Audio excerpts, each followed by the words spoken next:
Pada video ini kita akan membahas desain tangki secara umum, ya. Secara umum desain tangki apa saja yang kita harus desain, ya. Oke, yang pertama kita harus desain, ya. Pertama biasanya jelas diameter tangki. Ini biasanya dari kapasitas, ya. Kapasitasnya berapa, diameternya, kemudian ada tinggi bagian silinder. Jadi diameter dan tinggi silinder dulu.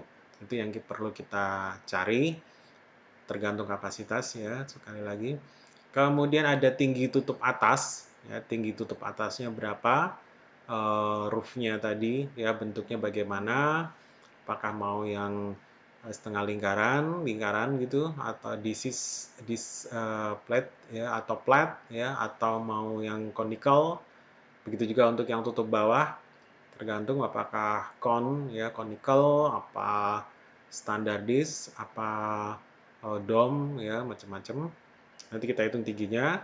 Kemudian tebalnya, ya, tebal silinder, tebal tutup atas, dan tebal tutup bawah. Ya. Ini tergantung kondisi, ya, tergantung penyimpanannya disimpan dalam kondisi berapa. Oke, yang pertama desain diameter tangki. Untuk menentukan diameter tangki, pertama kita harus tahu dulu kapasitas tangki berapa. Ya, kapasitas tangki itu terkait dengan waktu tinggal. Ya, biasanya kita proses-proses kontinu. Jadi kita harus menentukan misalkan terutama dari desain, ya, misalkan desain prosesnya itu membutuhkan laju alir sekian per jam, ya, atau per hari misalkan. Nah, kemudian kita tentukan kita mau menyimpan berapa lama, ya, material tadi. Misalkan ini tangki storage lah bahan baku gitu. Kita kan nggak boleh sampai kekurangan bahan baku, material bahan bakunya. Nah, kita harus menyimpan misalkan 3 hari, ya, atau mungkin seminggu atau 1 bulan misalkan. Kalau misalkan harus impor yang jauh dan banyak masalah, ya bisa lebih lama. Tapi kalau misalkan hanya dalam negeri, transportasinya juga gampang, ya, maka waktu tinggalnya bisa lebih singkat. Nah, waktu tinggal tadi mempengaruhi kapasitas tangki yang harus dibuat, ya. Dan tidak harus satu tangki, ya, jadi satu material misalkan tidak harus satu tangki. Kalau memang dirasa terlalu besar tangkinya, ya, tidak logis, ya, itu bisa kita bagi, ya, misalkan jadi 4 tangki, ya, tidak masalah, ya. Jadi bisa kita split jadi beberapa tangki. Tangki-tangki besar sebenarnya biasanya untuk bahan-bahan kimia agak jarang, tetapi kecuali kalau untuk biasanya tangki-tangki bahan bakar, ya, kalau Pertamina gitu, itu karena mungkin kaitannya dengan eh, kestabilan, ya, keamanan dan sebagainya, kadang memang disimpan dalam tangki yang besar. Tapi kalau tangki-tangki kimia tidak sebesar tangki-tangki Pertamina, ya, yang Pertamina yang besar-besar seperti itu. Nah, nanti kalau kapasitas, ya, jadi biasanya nanti kalau kapasitas volumenya itu adalah debit dikalikan dengan waktu tinggalnya. Kalau volume masih terlalu besar, oke, kita bagi, ya, bisa jadi gitu, ya. Kemudian volume tangki itu total, ya. Jadi eh, ada ruang kosong, volume total tangki dihitung berdasarkan dengan proses atau fungsi tangki. Jadi kalau tadi dia misalkan ada cairan, ada pengaduknya, ya berarti itu akan menambah volume tangki. Ya, kemudian peralatannya misalkan pakai ada dalam bentuk coil, ya volume tangki harus lebih besar lagi dari hanya volume cairannya. Jadi volume total itu adalah volume ruang kosong, jadi tetap ada ruang kosong, ya.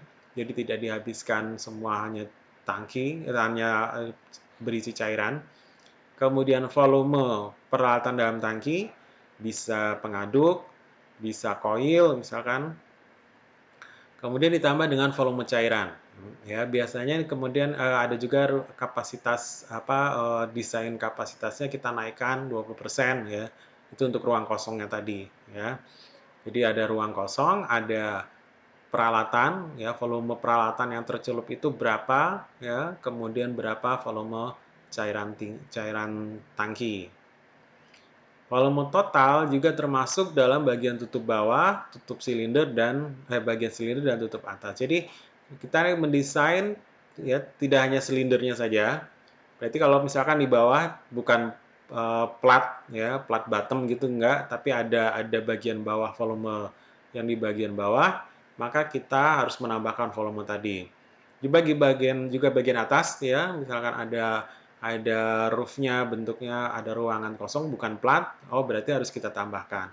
Jadi volume total itu termasuk adalah volume bagian bawah tangki, silindernya dan bagian atas tangki. Nah ini contohnya,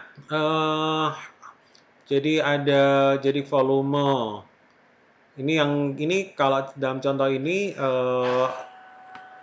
bagian atapnya, bagian atasnya itu standar disc head ya. Bentuknya seperti itu, standar head. Sementara bagian bawahnya itu memakai bentuk conical ya, corong. Nah, ini persamaannya V1. V1 itu ini yang bagian conical ya, itu dihitung dengan seperempat pi d kuadrat kali sepertiga d dibagi 2 tangan setengah alfa. Alfa itu sudutnya ya. Sudutnya conical tadi. Atau V1 juga bisa dihitung pi d pangkat 3 diameter ya dibagi dengan 24 tangan setengah alfa. Ya. Volume yang lain ya juga bisa, misalkan kalau volume silinder gampang ya, jelas luas lingkaran kali tingginya itu bisa langsung dihitung. Nah ini volume silinder berarti adalah seperempat pi d kuadrat kali panjangnya, tingginya, tinggi silinder saja ya, ini termasuk hanya tinggi silinder. Jadi kelilingnya seperempat d kuadrat kali tinggi. Kemudian kalau yang bagian tutup atas ya tadi disc head tadi itu pakainya seperempat pi h kuadrat ya tingginya tadi kali 3R dikurangi H ya. Eh, nanti pakai R itu biasanya diambil sudut lingkarannya ya, sudut bentuk. Nah, itu biasanya diambil sama dengan diameter. Jadi bentuknya melingkarnya tadi ya itu diambil sama dengan diameter dan H tingginya itu adalah diambil 0,169 D ya. Maka ketemunya volume untuk yang bentuknya disc head ya itu adalah 0,0847 kali D pangkat 3. Volume tangki seperti itu, volume tangki jadi pi D kuadrat per 24 tangan setengah alfa ditambah ini yang bagian bawah yang bentuknya conical, kemudian bagian silindernya adalah seperempat D kuadrat kali LS panjangnya, tingginya, dan bagian tutup atas itu 0,0847 D pangkat 3. Kemudian desain tinggi bagian, nah ini kita memang harus trial ya. Tinggi bagian tutup bawah ya ini ada HB itu adalah D per 2 tangan setengah alfa ya. Kemudian tinggi bagian silinder diambil 1,5 kali diameter tangki misalkan. Ya berarti ada ketentuan-ketentuan seperti itu mengurangi variabel desain ya atau dihitung berdasarkan pada proses yang berlaku pada tangki tersebut ya. Nah, untuk kontaktor diameter tangki dihitung berdasarkan superficial velocity. Jadi kalau ada misalkan kalau ada kontak cair gas ya itu harusnya dihitung nanti berapa waktu tinggalnya, berapa superficial velocity-nya. Jadi biasanya itu yang kemudian menentukan tinggi tangki ya. Tutup atas ya persamaan bisa dilihat untuk yang seperti ini ya. Jadi kalau ada pakai